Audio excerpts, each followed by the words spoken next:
What is up, my fellow scholars? It's me, and today we're going to Ethiopia because there are churches there that apparently sing at night. So for centuries, the rock-hewn churches of Lalibela have been revered as one of the greatest miracles of medieval architecture. Carved out of solid rock over 700 years ago, these 11 monolithic sanctuaries embody the spiritual heart of Ethiopia. But local legends say that these structures also hold an eerie secret. Every night, despite being empty of worshippers, the churches are filled with an inexplicable humming sound that reverberates through the chambers long after sunset.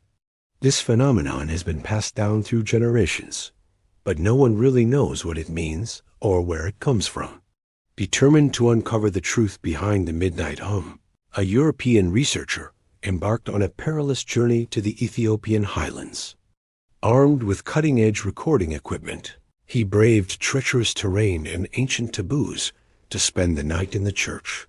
What he discovered was truly terrifying. Before we get into it, though, let's talk about the setting for this story, the Lalibela churches. Located in the remote town of Lalibela in northern Ethiopia, these churches are truly marvels of engineering. Built between the 12th and 13th centuries, they were carved entirely out of a single massive block of sandstone. The most impressive of these churches is St. George's Church, which features a symmetrical layout with 4 massive pillars supporting its roof. The entire structure is adorned with intricate carvings of biblical scenes, making it a masterpiece of medieval art. But the exact construction methods used to create these churches remain a mystery. Scholars believe that the builders used simple tools such as chisels and hammers to carve out the sandstone, but they don't know how they managed to move such massive blocks of rock without modern equipment. Now let's get back to the story. So our researcher arrived in Lalibela and decided to spend a day exploring the area. He visited the local market, interacted with the friendly locals, and even attended an Orthodox Christian service at one of the churches.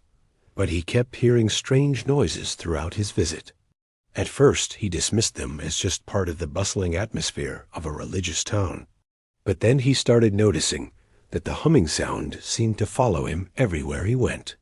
It was faint but persistent, like the low murmur of a crowd far in the distance.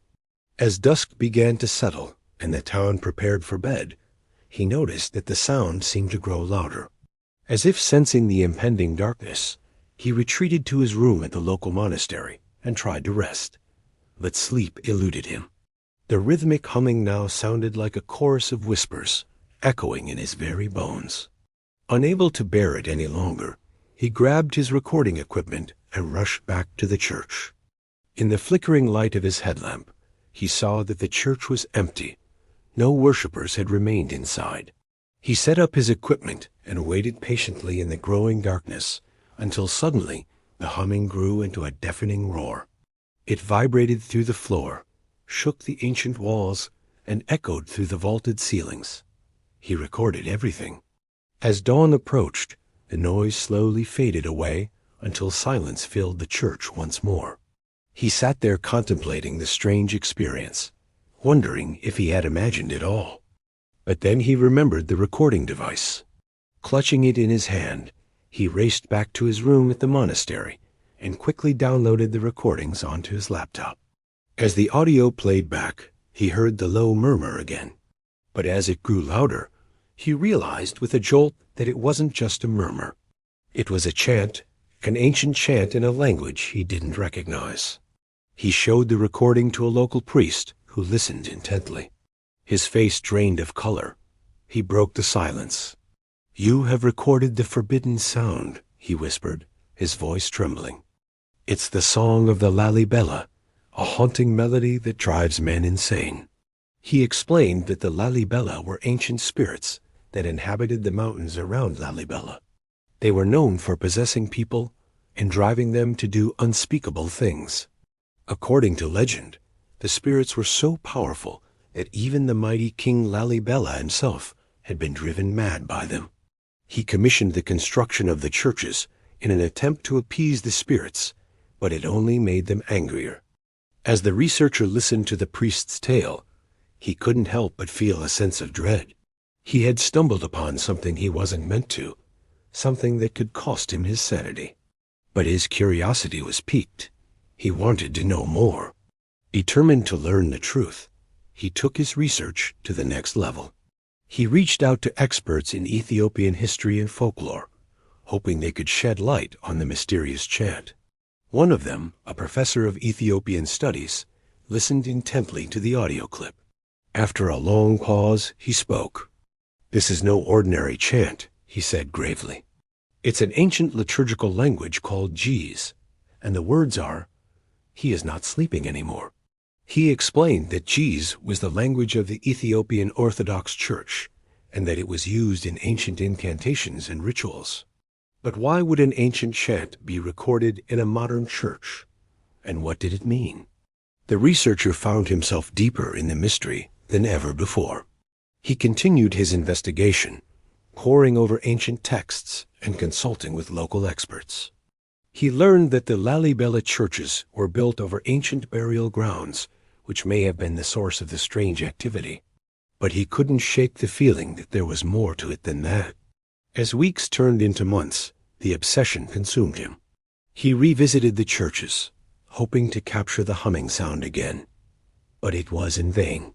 All he was left with was the haunting melody and a sense of foreboding.